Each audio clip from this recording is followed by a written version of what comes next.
Hi, readers. I'm Jordan. And I'm Katie. And welcome to Not Another Heroine, the podcast where we break down the best and worst fictional heroines, those swashbuckling ladies who have to work a little harder than expected for their happy ending. We'd love for you to come read with us in our book club on the Fable app, where you can chat with us about your favorite scenes, vote for your favorite characters, and even help pick our next read. Or you can follow us on Instagram to get a sneak peek at upcoming content. This week, we're finishing Graceling by Kristen Cashore, otherwise known as You Read a Reverse Harem Book One Time.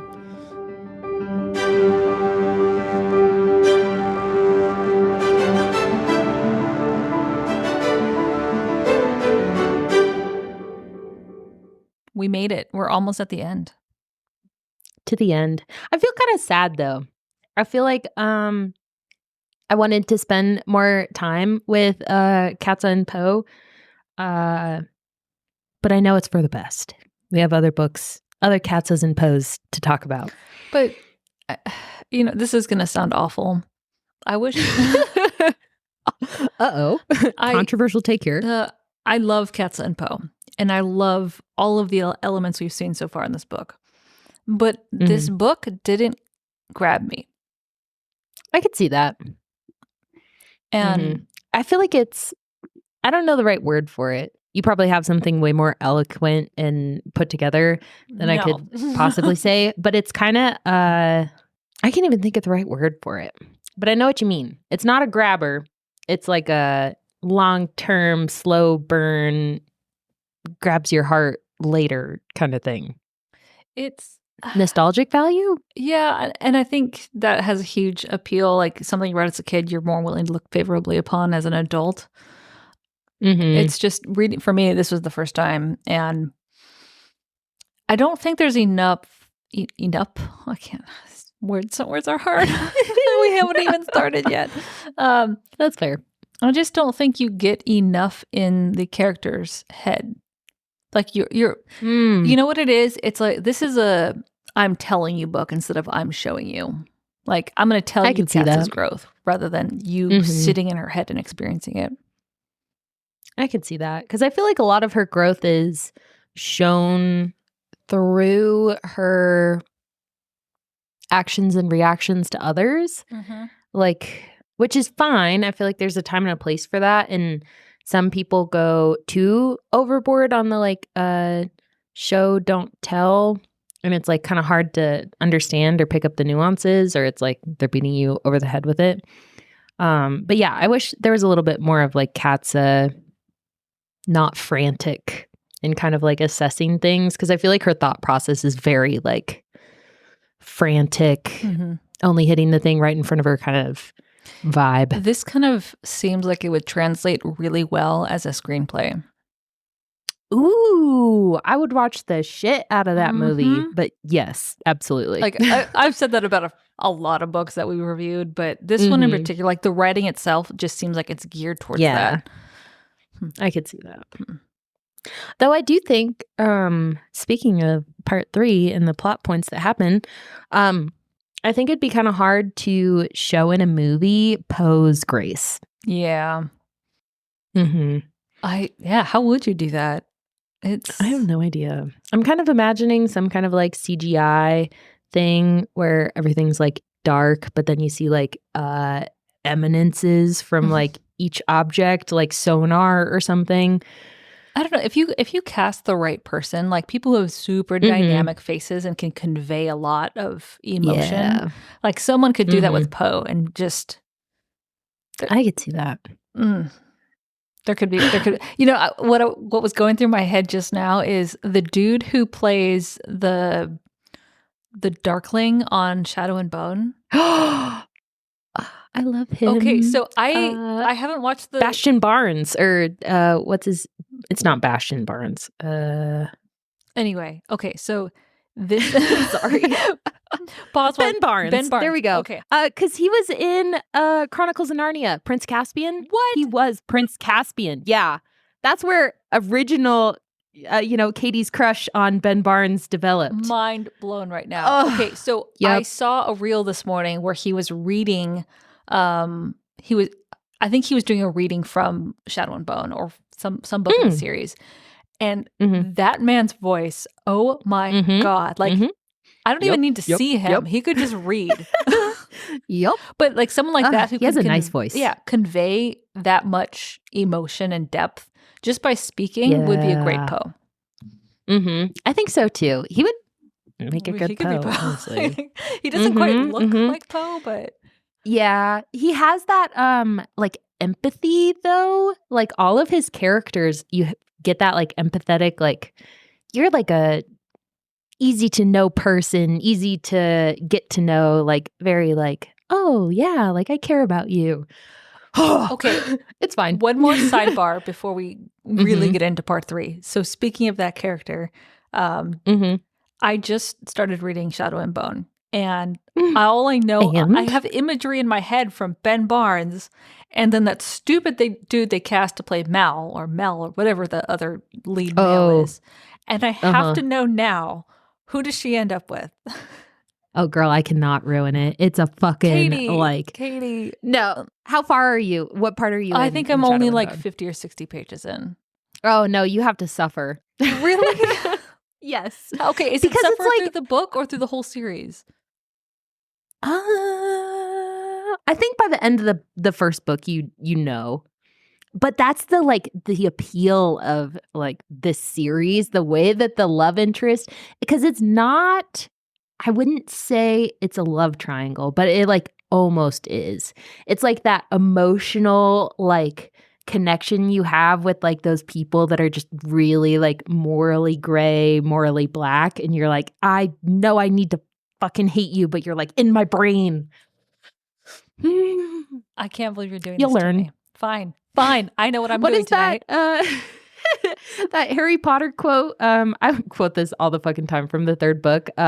You're gonna suffer, but you're gonna be happy about it. It's so true. This book is all suffering, but you're gonna be happy about it. Okay, fine. I will keep reading. Because I keep putting it down like, oh, I'll finish it. I'll come back to it because it's on my list of like books I need to read. But okay. For Ben Barnes. For Ben Barnes, I will. Oh, and then that's fair. Just wait though. I think it's like the 2nd or 3rd book that we get Prince Nikolai. Girl. I don't need more. There is more storm on the horizon. Okay, fine. All right. We need to focus on Cats and Poe. Yes. I'm sorry for derailing us. Cats and Poe. Now I have a reading assignment for tonight. Fair. So, last episode, mini recap, because it immediately goes into this one. Katza and Bitterblue have their, little survivor moment out in the fucking, like, winter woods. They make it through this pass, like, by the skin of their fucking teeth, which is, like, a gross metaphor. Like, what does that even mean, first of all? Thanks, Katie. I've never contemplated that statement what before. does that mean? I don't know. Yeah, but they barely made it, barely survived, barely. But now they're en route to the kingdom of Leonid so that they can meet with Poe and Bitterblue's family. They can kind of like regroup and be like, what the fuck are we going to do about this king-like dude? So they arrive at a dock after kind of like going full send across the like mountainside in the fields or whatever. And they're trying to sneak around to try to find a ship to get on because the issue is they need a boat that is like just arrived because while they were traveling to the coast, they don't know what King Lek and King Lek's men have like told everyone about the situation. And so they're just assuming to be safe that like King Lek is like, someone kidnapped my daughter and they like, tried to kill someone. And like, if you see them, you need to, immediately incarcerate them and then I'll come handle them. Terrifying. And so luckily though, because this is Katza and she has a knack for survival, randomly, this boat has just arrived. It's like in the middle of the night.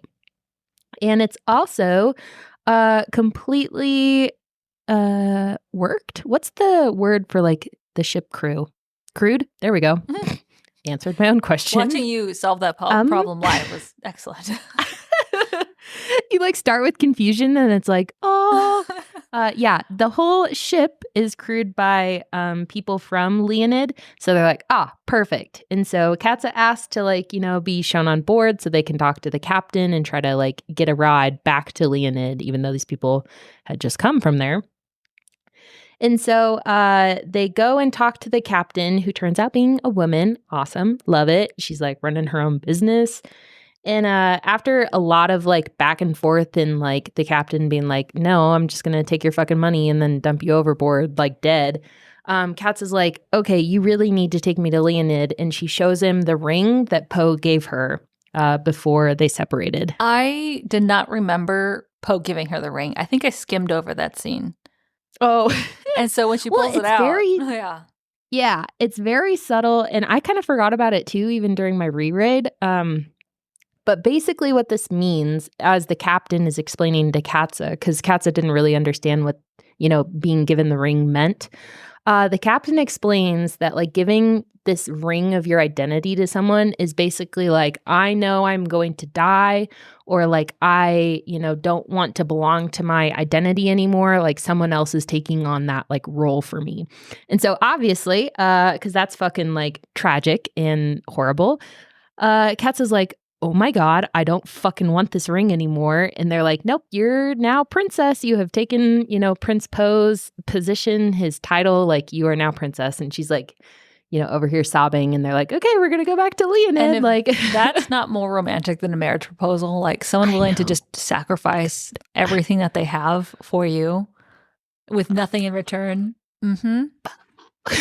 And he just, oh my God, he just like gives her the ring and he doesn't tell her anything about it, which is like cute in and of itself because it's a ring. But he's like, actually, like, I know I'm probably going to die. Like, I'm out here in the fucking wilderness. Like, but I want you to be safe and have like a house and a place to live. Because remember, she had the fallout with King Randa, her uncle, whereas like that's where she's lived her whole life.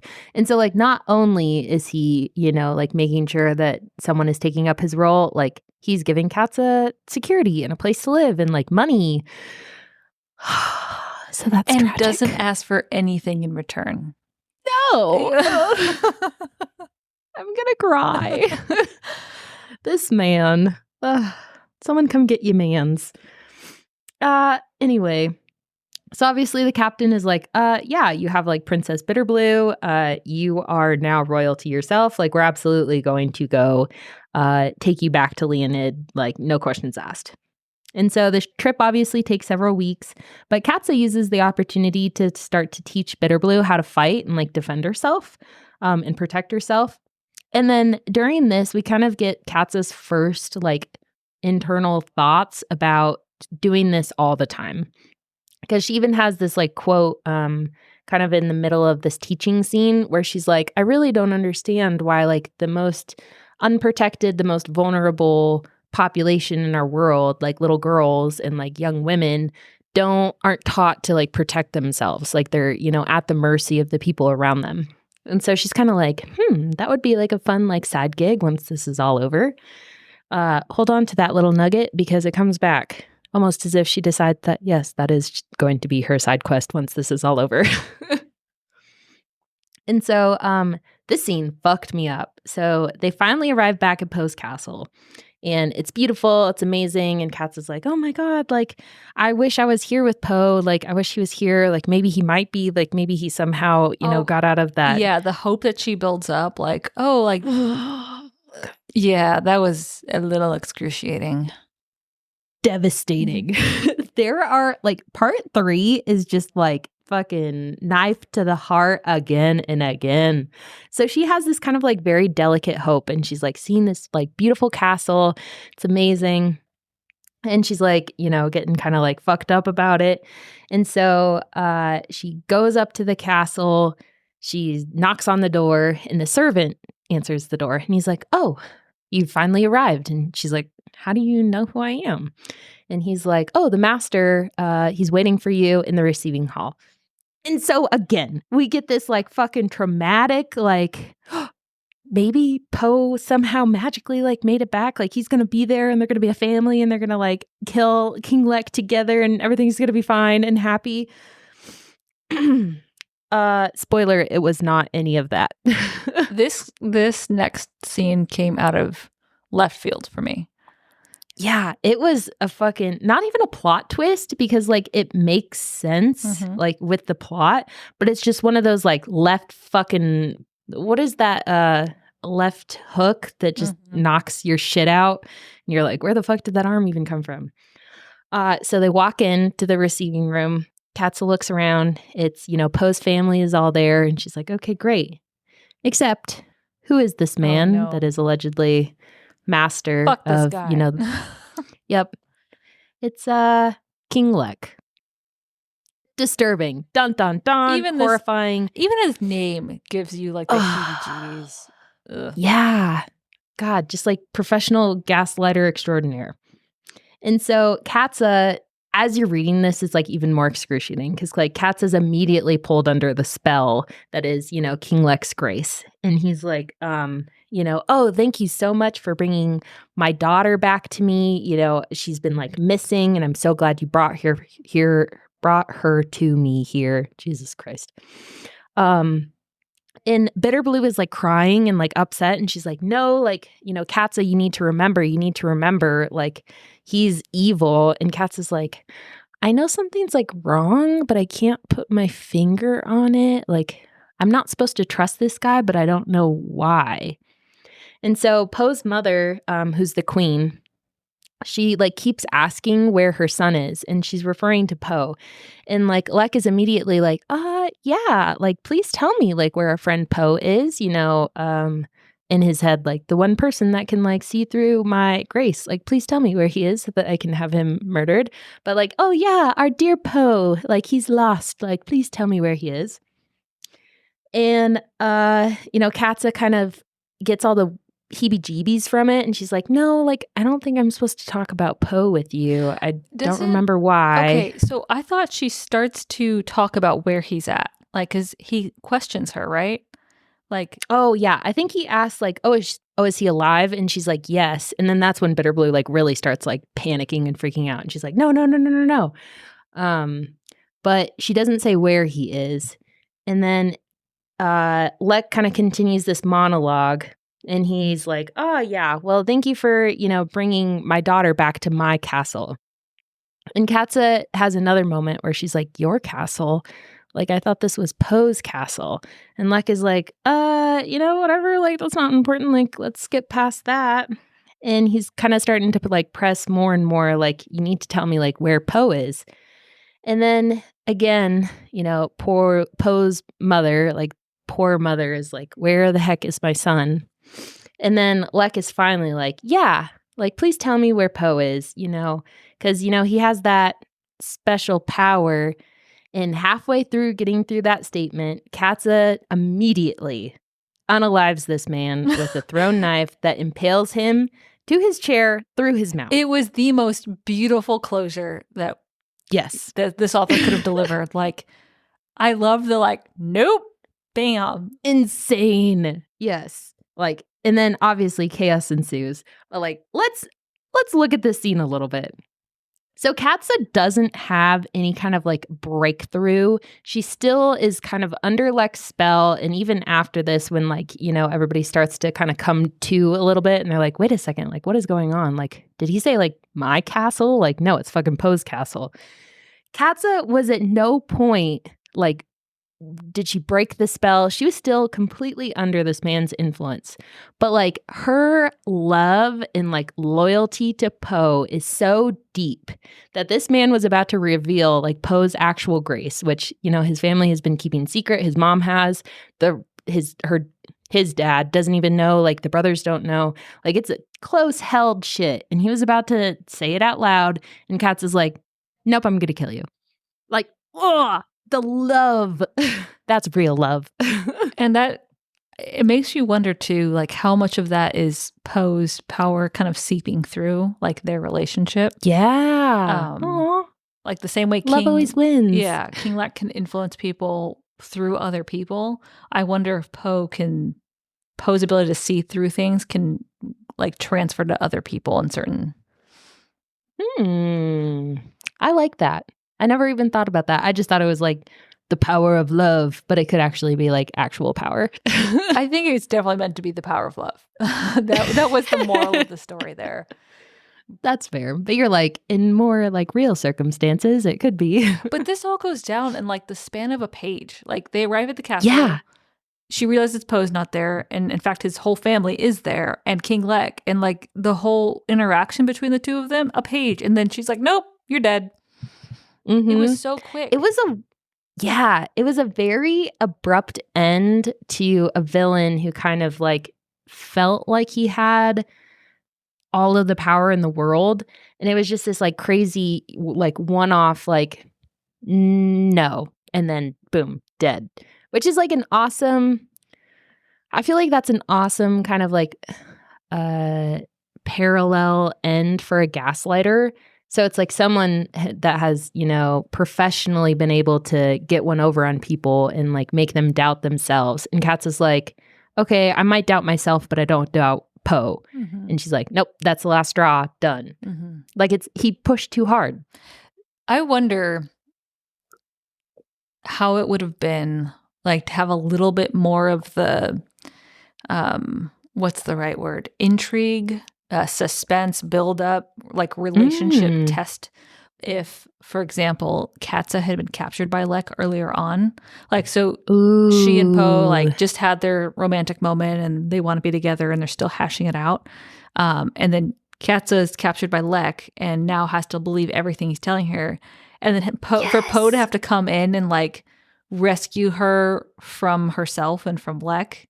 I think that would have been a cool like highlight moment for Poe to have some action and for Katza to be the one saved instead of the one saving everyone. I think so too. I think that would be like a fun alternate ending for like older audience. Because I feel like this was a good ending for the audience, like our listeners, readers. This isn't like quite the actual end. But this was like a good end for impressionable young girls to like realize that they too have the power to like save men. But it would be so satisfying as like an older reader, like, yeah, I get it. Like men and women are equal, but I just want to have this like cute little romantic moment where I'm the damsel in distress because I have to save myself every single day. Like, let's have a moment where a man saves me, maybe. That would be A plus like alternate ending. But can you just imagine like Katza in She's full like, denial of like Poe's relationship because King Lek's there, and then Poe has to convince her, no, we love each other. Like, come away with me. Like, oh my God. And then at first she's like, no, I can't. Like, you're evil.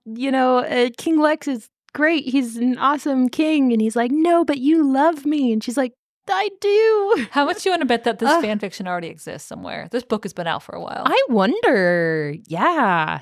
If not, the power of my influence, listener, reader who maybe has some kind of like writing ability, please write us an alternate ending and I will read the shit out of it. Thank you. I love you.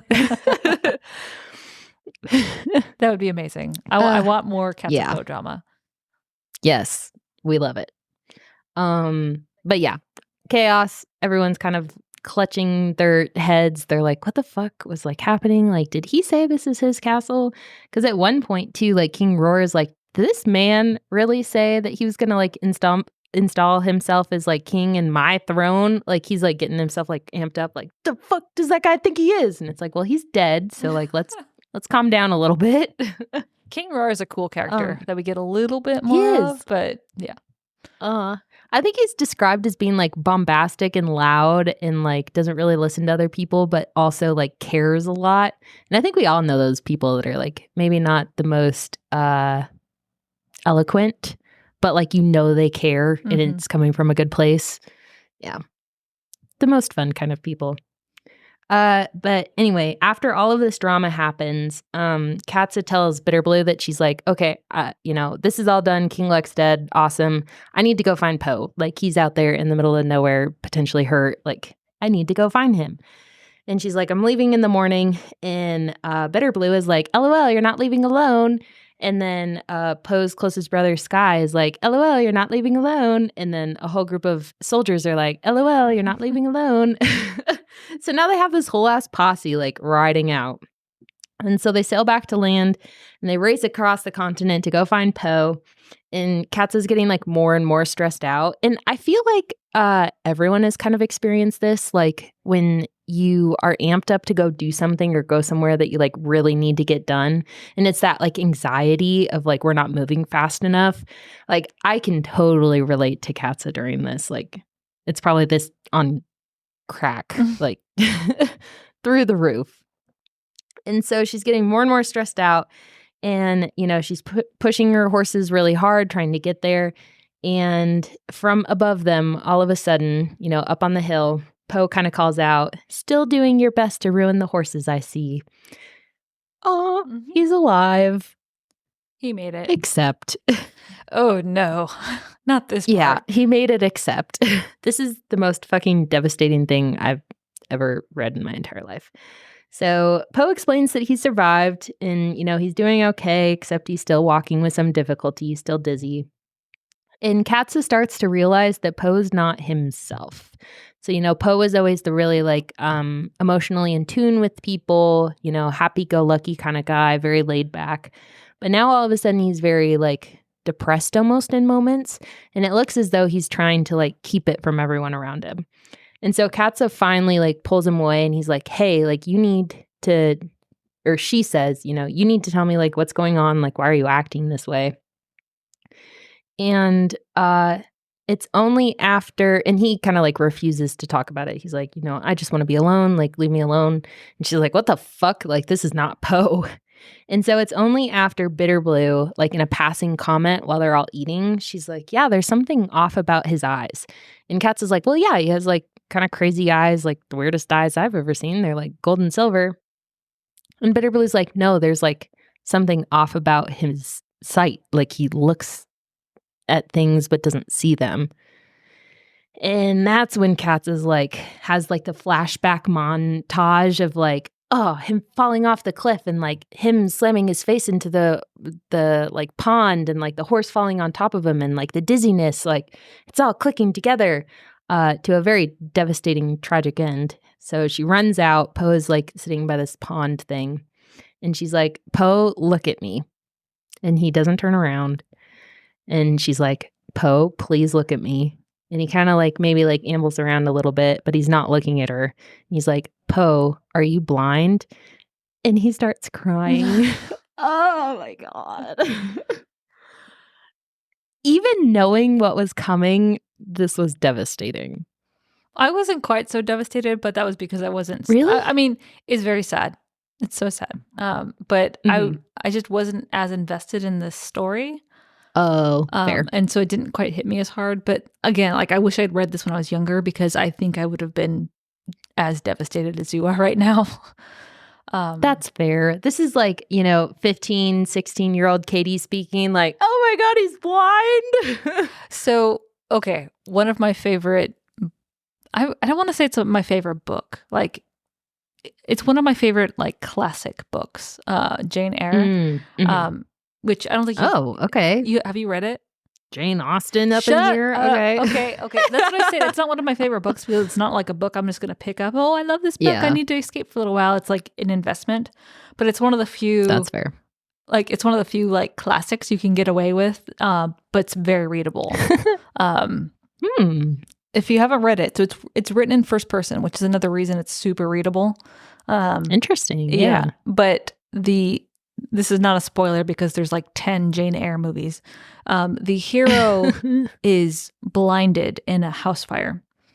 And so the heroine returns to him after several months and she doesn't know he's blind and he's sitting in his little armchair with his dog and she walks up and he's like, "Who's there?" And she's like, "Well, Pilot knows me," which is the dog's name. That's why I named my dog Pilot. Wait a second. Let's So okay. So favorite classic book. The hero Rochester in that book has a big black dog named Pilot. So I named my first dog Pilot and he has passed on. But yeah, so I feel I unlocked a little we all unlocked a little tidbit of Jordan's I feel too psyche. But yeah, so it's that. Okay, so how you feel about Poe is kind of how I felt about Jane and Rochester and Pilot the dog. I could see that. Yeah. Oh God, because it's just this devastating, and I don't know what it is. Actually, it's probably a little bit toxic masculinity and patriarchal societal norms. But seeing men cry, it fucks me up a little bit. Wow. I'll be real. Like, especially men that are always like strong and, like strong for their family. And especially Poe, because he's so like chilled back and like calm and he's like in touch with his emotions, but like crying. It's just not something that character does. And I wish it was No. more normalized for men. I do too. Because I cried all the time. I'll be real. I do not. It is hard for me to summon tears. Really? Mm-hmm. I watch a sad commercial and it's Waterworks. So, yeah. You and my friend Joe would be great pals because you'd be balling together over every single pet commercial on TV. It's true. Yeah. But I just think about that and I'm like, I wish men could also cry about these like sad, Sarah McLachlan, Arms of an Angel dog commercials and not feel weird about it because everyone cries at those except Jordan. Okay. That is the exception is the Humane Society, like dogs in a cage. Yep. Only dogs, though. Like in the arms of an angel. Stop it. It even has the like, the watery like sounding. And then the puppy dog eyes look up I'm gonna cry. Oh my God. Yeah. Everyone should be able to cry to that movie. Yeah. That's our sense of equality. Or at that advertisement. Oh yeah. So after that whole emotional turmoil, Katza basically says that she's gonna like stick it out with Poe until he feels like back to normal and like at least back more to himself.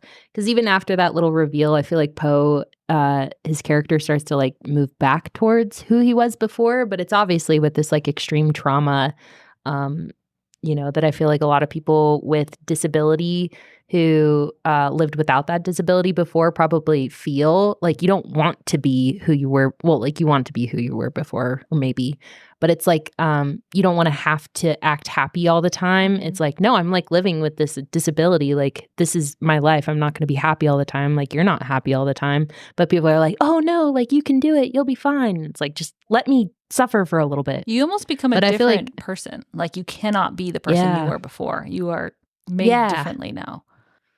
Yeah, but people are always like, oh, you'll like eventually get back to, that strength or do the things that you could do before. And it's like, don't tell me those things. Like, you don't know what I'm going through right now. So I feel like Poe is kind of like very reasonably expressing that. And people are kind of caught off guard because they're like, oh, this isn't the, happy-go-lucky, chilled out Poe that we knew before. But Katz is like, well, regardless, like this is who you are now. Like we're going to get you back to a point where you're like not actively depressed and you hate your life and stuff. Like, I'm going to stick it out. Like, we're in this together, man. And with her help and like the support of everyone around him, like Poe kind of starts to get past like his self-pity moment, which again, very reasonable self-pity. He is now blind.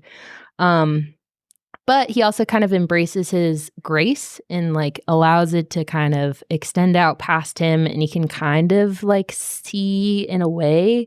I kind of imagined it like sonar. That's kind of like, he's like a bat. Yeah. Yeah. Yeah. That's how I imagined it because he's like aware of other things around him because the things around him are interacting with him. And so he can like kind of sort of see. And then it gets to the point where Bitter Blue has to leave so that she can go be crowned. And I don't think that Poe goes with them. I think Poe stays there. Yeah. Or maybe he does go with them. I'm not sure. This part was very like hazy because I feel like it's kind of wrapped up weirdly. Kind of, yeah, you don't really need it, honestly. Yeah. They could have ended it with Katza and Poe like agreeing to work together to help Poe overcome, or just not overcome, that's the wrong word, to learn to live with his blindness.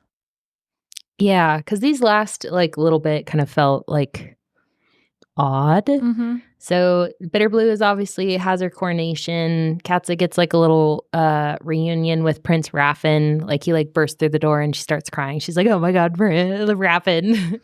But then that's it. That's like where the story ends. I think Katza and Raffin are like sitting in the coronation and just watching, and then that's the end. And you get this little like kind of cute epilogue scene that's actually kind of like depresso when you think about it. It's basically like Poe and Katza agreeing that they're gonna go their separate ways to deal with the things they still have to deal with, and then they'll like eventually find themselves or find each other after that, which was super depressing. I was like, no, you guys need to like work together to go do your things and then stay together. Like, why are you agreeing to leave? I did not get that take at all. Like, I didn't think this was a Oh, depressing really? ending. Like, I thought, oh, that's the perfect ending for these two, because it's Oh. not. It didn't strike me as like closure, like, oh, they're agreeing to go their separate ways. They're like, Mm. no, I got shit to do at home. So do you. Like, the same way couples Mhm. run a long distance relationship, they're going back, and I could see that. that's kind of how I read it. Yeah, that's fair. I think I just took the like, you guys suffered, like you get to have a little bit of happy time together, but nope, you have to go deal with your things. But I guess, yeah, in the emotionally mature way. Okay, so 14-year-old me would have read that and be like, they don't end up together. This is dumb. I hate this Yeah. ending. Yep. So That was basically me, and I think that kind of informs my current depresso assessment of this. But yeah, that's the end of the book. It's a very it doesn't feel rushed. I feel like that's not the word that I want to use. But it almost. felt haphazard. It's kind of. Yeah. Mhm. It also, okay, so right when they introduce Bitter Blue to the storyline, Mhm. and then as the story progresses from there to the end, I got the impression that the author, like, obviously this is a great story. Like, Katza is an Mhm. amazing heroine. Poe is what heroes should be. But my impression was that she really wanted to write about Bitter Blue and Bitter Blue's story, and this was like the prequel for Bitter Oh. Blue. Oh. That's a hot take, but like I think I agree. I went to read Bitter Blue because that's so this isn't a series. It's like the same world is how the three books Yeah. are. It's Graceling, Fire, and Bitter Blue. So I picked up Bitter Blue like the day I finished Graceling, and was immediately more drawn in because I think you sit inside Bitter Blue's head a little bit more than you do with Katza. I could see that. I feel like Bitter Blue is also a more relatable character, if that makes sense. Mm-hmm. Like I think Katz is not like a fringe character, but she's a very not reflective, very like think or act first, think later, one track mind kind of thing that I don't think is super relatable to most people. Like makes her a great heroine, Mm-hmm. especially like a strong willed one, but maybe not relatable. Whereas I think Bitter Blue is more like the thoughtful, kind of questioning, intriguing, like let me kind of analyze these situations before I do anything. Mm-hmm. So that probably makes sense why she's a little bit more relatable. A cool glimpse into Bitter Blue, because she fights and can kind of see through King Lex's influence. And Oh, she's yeah, yeah. 10 in the book, and so you don't really know how she's doing it or why she's doing it and how she managed to escape. When you get into Bitter Blue, the book, you realize that her mother taught her how to do math in her head whenever King Lex was Yeah. speaking. Yeah. I thought that was a super cool take because she's not Grace, like you Uh-huh. said. She's more normal, I guess, in this world. Yeah. And yeah, that was fun. It also tested my math skills. Mhm. I'm like, I can't do long Ugh. division in my head like that. Nope. Mm-mm. Uh-uh. But what a fun that's like an interesting kind of parallel too, where I feel like people who are gaslighted, and I haven't been gaslighted, so this is obviously me from like an outside perspective. I want to like caveat that. But I feel like you need not coping mechanisms, but like ways to keep your head on straight, like to trust yourself and your sense of reality and be like, okay, I know this person is telling me all these like crazy fucked up things that I like maybe think are true, but like what are the things that I know to be true? Like that kind of like control over your life. Like it's an interesting like coping mechanism. I don't even think that's the right word, but Well, with gaslighting, I think it's such an insidious behavior, and yeah. like being on the recipient of it, like you don't even know it's happening. That's how good like narcissists operate. Is you have no, like, Hmm. your perception of the world is so skewed that you don't even know it's happening to you until someone else points it out. Generally, Whoa. so and I would assume that that's how King Lex's ability works. It's like you don't know what's happening. Like you have no control, and being able to like pull yourself out of it without help, I think is nearly impossible. And like Bitter Blue wasn't able to do it until without her mother's help, for example. And then her mother gave her the tool to like help herself. But yeah, it's not pleasant. It almost makes Bitter Blue's journey and like character arc like that much more not satisfying, but like impressive. Like she, as a 10-year-old, is able to, kind of see through his lies. Like, impressive, first of all. Especially because Poe's whole family couldn't see through it. It also, like even another like king, Yeah, I think what it teaches people, like Bitter Blue, for example, is to examine people's intent. Like, so you're not just listening to what people say, you're wondering why they're saying it, which is like a great social skill to have. Like, what's motivating you to say these things to me or to say to them, and I'm within hearing distance. Interesting. Yeah, I feel like that could make Bitter Blue's story more engaging because like Katza doesn't have Graceling is more like action based, and then I feel like Bitter Blues is more like social commentary. Yeah. That being said, I didn't finish Bitter That being Blue. said, though, yeah. Oh, you didn't? What? Did you stop halfway through? No, not even halfway through. I think I got, I don't know, 60, 70 pages in. And I think it stumbled into the same problem that Graceling had, which is it's just not a grabber. And it's also geared younger. Oh, okay. I think that's the problem. I can see that. Me. It's definitely meant for like the 14 to 16-year-old audience. Yeah, because when we reread this, and I know the like romantic interlude scene is like really well done, like probably, top tier well done. But I was like confused. I'm like, I thought there was more like spice in this book. It probably seems spicier to 14-year-old you. That's true. Yeah, I do remember reading this and being like, whoa. But now not so much. Now we're reading like reverse harems and whatnot. And okay, I knew that was going to come back. God damn. I don't even think that episode is aired yet. For context for readers, since we're talking into the future now, I recommended a book to Jordan and all of you. You will probably listen to it in like 3 weeks, maybe. Just mentioned, that I may have read a reverse harem book. I didn't know what I was getting into. That's before I knew that was a thing. And I didn't like it, but I read it. And here we are. Immediately comes back to haunt me. You're welcome. That's what I'm here for. So what? Huh? I'm not judging. What? Listen. Is there an issue with girls wanting attention from multiple men that all see something different in her? Now that I say it, I don't like that. It's like, I am never coming from a place of judgment there because I grew up reading the trashiest Harlequin romance novel stuff that was written in the 70s and 80s that should have to this day every single trigger warning available on them. Okay, so never a place of judgment from here. Okay, so I am interested though, because I think that was slightly before my time. Do those books have spice in them? Like, are the sex scenes like described in graphic detail? Do trashy 80s? She's clutching her chest right now.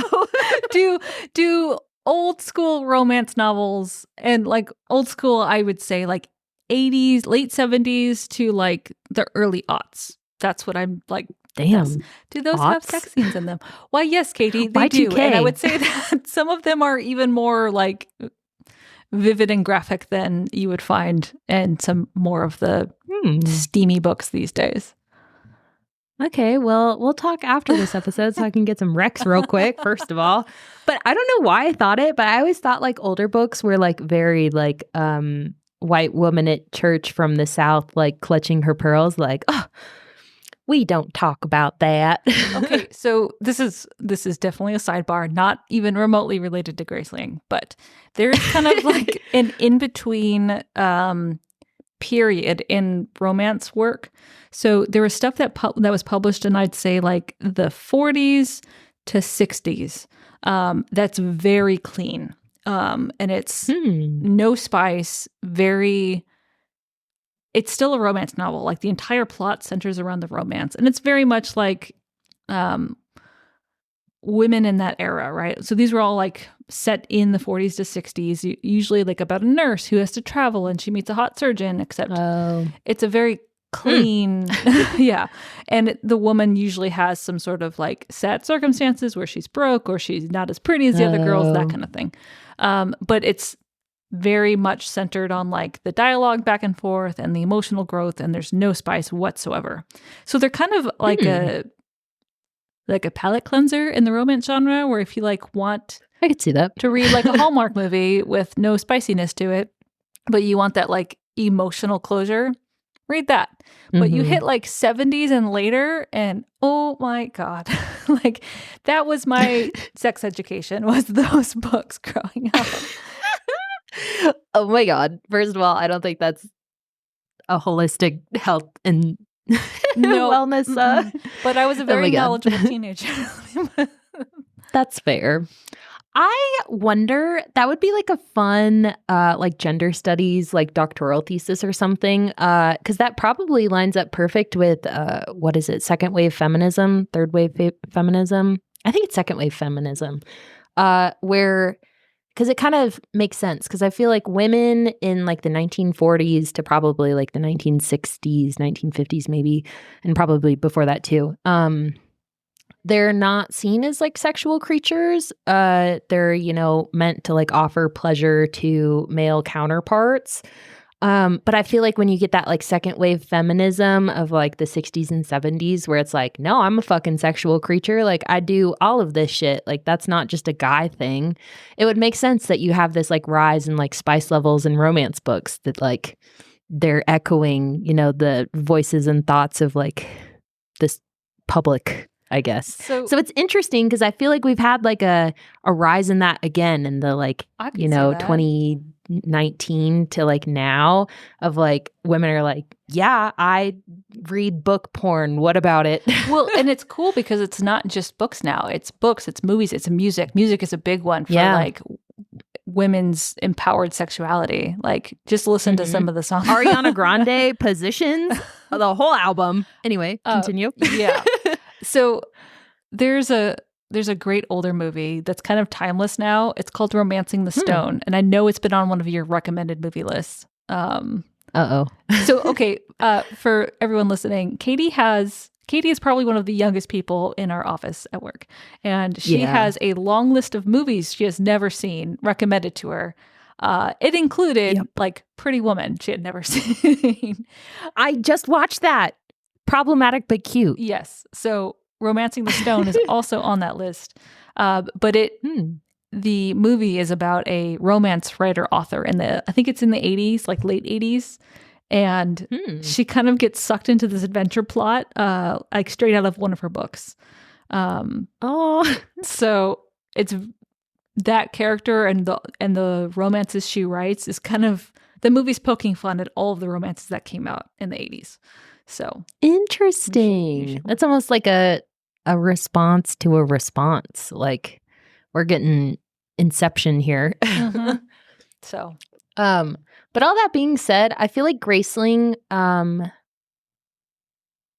even as an adult who very much enjoys like spice and smut books, I think I would keep this one the same. Absolutely. Yeah, I think it's a very appropriate level of spice, like adult themes sometimes, but it's like good for the audience it was meant for. Exactly. Like anything more, I think would feel too young on the plot, but then like too old with the spice, which is something you get a lot from maybe like not so skilled authors or like newer authors. But I think this one was like perfect Kindle books that are coming out all the time. Oh my God. Yeah. But I think I would keep this the same, which is surprising because I feel like most ones I'm like, this could use a little bit of spice. We can notch it up a little bit. Yeah. I agree with you entirely. And I really enjoyed that particular scene because it was done so well. when we Yeah. talked about Crown Duel, and the very few romantic scenes you get in Crown Duel, that wasn't enough.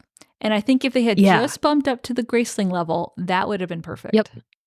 I agree. 'Cause, like, you didn't get any kind of, this is gonna sound really weird, but, like, sexual closure, if that makes sense, in Crown Duel. Like, it was always just, like, the flirting, and then all of a sudden they were married, like, if you read the extra content. But, like, Graceling, there's, like a full circle. Like, they flirt, they're in a relationship, they, you know, kind of, like, admit that they like each other, they love each other, sexual closure. But, like, Crown Duel was just, like, continuous flirting. Yeah. Yeah. I think Graceling's level is perfect for the audience, for the plot, for what it's trying to do. I agree. Yeah. Well, never thought I would ever say that something was spicy enough. That is a new phrase that is yet to come out of my mouth. This is also the person that puts, like, sriracha on everything I eat. I cannot wait to introduce you to all of the old school romances and the level of spice. I'm so scared. I am terrified. There's a reason they were called bodice rippers. Like, oh, girl, I thought that was just, like, the cover art. Like, I don't know why I thought that there was no smutty scenes in those. Like, the covers should have told me. Any of our older listeners are probably just jaws on the floor right now. Like, or they're just laughing like, oh, honey, you don't know shit. Exactly. Like, where do you think all of this started? That's fair. Yeah, that's true. Well, I feel like I've unlocked a whole new, just half of the universe. Like, we're gonna do like a reveal of like top 10 recommended, like, straight up romance books one of these days. Yeah, that would be good. Because sometimes you just need a little, like, just a romance. Yeah, no plot, no fantasy. Don't think about it too much. You just enjoy it for what it is. Our friend Rob is probably rolling his eyes right now listening to this. He's like, God, no literary value. What are you doing? Wasting your time. Exactly. It's like, nope, this is spicy and I'm enjoying it. Thank you. Okay. I will not be taking questions. But speaking of literary value, we do have another book to reveal. Ooh, we do. And this is not smut. No, it's not. Don't sound so disappointed. I feel like it's like emotional smut. I don't think that makes sense. And I might be thinking of another word. But you get that kind of satisfaction from it. Like, maybe not the smutty satisfaction, but I feel like there's, like, emotional satisfaction from it. Yeah, I think that I still wouldn't use smut, but we can roll with it. Well, no, I'm saying it doesn't have any smut. But even, like, the emotional smut is not, like, the central theme of the book. I could see that. Yeah. So is it more fantasy than romance, or romance than fantasy, I think it's more... Oh, it's hard because it's fairy tale. Like, there's fantasy romance and then there's fairy tale within the fantasy romance genre. And this is firmly in fairy tale land. Okay. I wonder if anyone's picked up on the book we're talking about yet, because we're definitely probably talking not around it. It came out, I think it came out in the early 2000s. I'm not sure. Do you know? I thought it was like the 90s. You think anything pre-2005 is 90s? Okay, probably because I was not coherent. Also, it's Y2K, not the knots. Aughts. Aughts? Have you not heard that? What does that mean? Aughts? Now I feel incredibly judged, and I'm never going to speak again. This is my final reverse podcast. harem. This is just you give what you get, or okay. I'm googling aughts, meaning the decade. Oh, I derailed you. We haven't even talked about the book yet. 2009 is the aughts. You're welcome. Y2K for all of the audiences that are on the younger side of the spectrum. Okay, so did you find the year for our next book? No, I didn't even Google it. The Googs is failing me. Judging me for saying aughts and you say the Googs. I think that's just a Katieism. I don't even think that's an age thing. That's fair. It's still loading. Did you not just put it in the Googs? No. Oh my gosh. Now I feel super old. I just saw the date. Yeah, Yeah, told you. Vindication. Okay, 1999, dear listeners.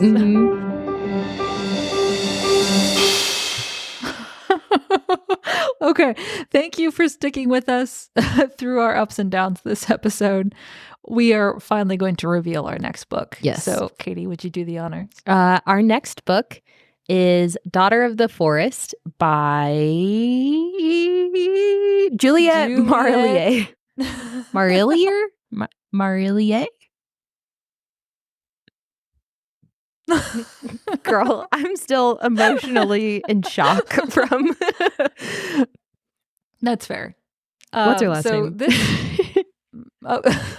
I believe it's Marillier. Marillier. I think. Okay, that checks out. All the I's and L's and Frenchness are there. Yeah. This author has quite a catalog.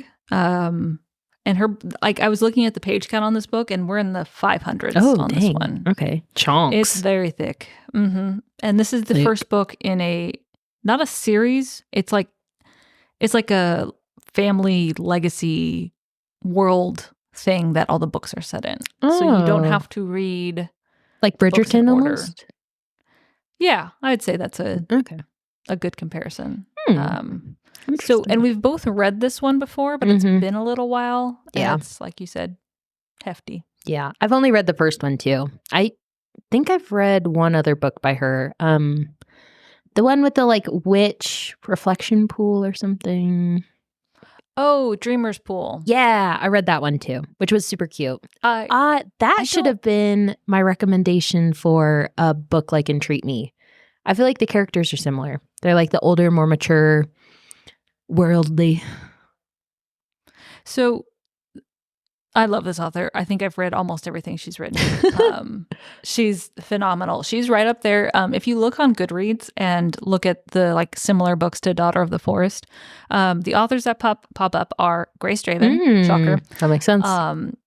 Sharon Chin, like the not literary standouts, but like the foundational authors of this genre that have been writing it for like 30, 40 years. So you're in good hands, I think, with Daughter of the Forest. We will not lead you astray on this one. Yeah. I agree. It was a good book. It was surprising too, because Jordan's more the like historical romance, and I do a lot more of the like boots up butts ass kicking fantasy kill 'em all kind of fantasy romance. But I read this one and I enjoyed it. So I feel like it's one of those that is approachable if this isn't like totally your typical, genre. Like it's excellent. And it's a retelling of a fairy tale. I forget the actual fairy tale. I didn't know that. Is it the Swan Lake one? Maybe I'm thinking of a different book. I think it's I don't think it's Swan Lake. I think it's an older fairy tale because there's a more modern book that just published recently called Six Crimson Cranes. Oh yeah. That's based on the same fairy tale. Oh, okay. The Goog says it is loosely based on the legend of the children of Lur and the Six Swans. So if you're really into fairy tale retellings, this has a much more like darker, drawn out plot and vibe to it. But it's super good. Yeah. Well, now that I've gone through the emotional trauma of my computer almost dying, Poe being blinded, Bitter Blue having to watch her dad be stabbed in the mouth, I think we're ready to close out. Yeah, I'm fine. I think that's enough for one day. So thank you for sticking with us. And from our shelf to yours. We'll see you on the next page.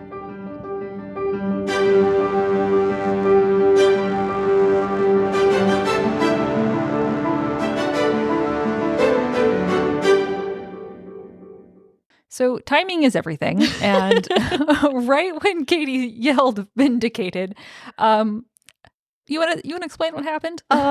Yeah, I'm still like shooketh. But my laptop died And as I say in this audio that we're about to put on for you so you can experience this firsthand, Steve Jobs is a wonderful human being, and somehow my laptop was still recording.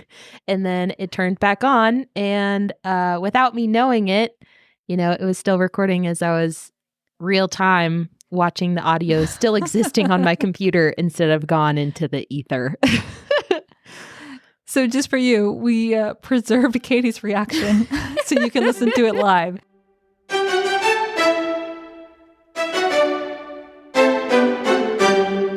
Steve Jobs, I believe in you, please, Lord. Oh, God bless America.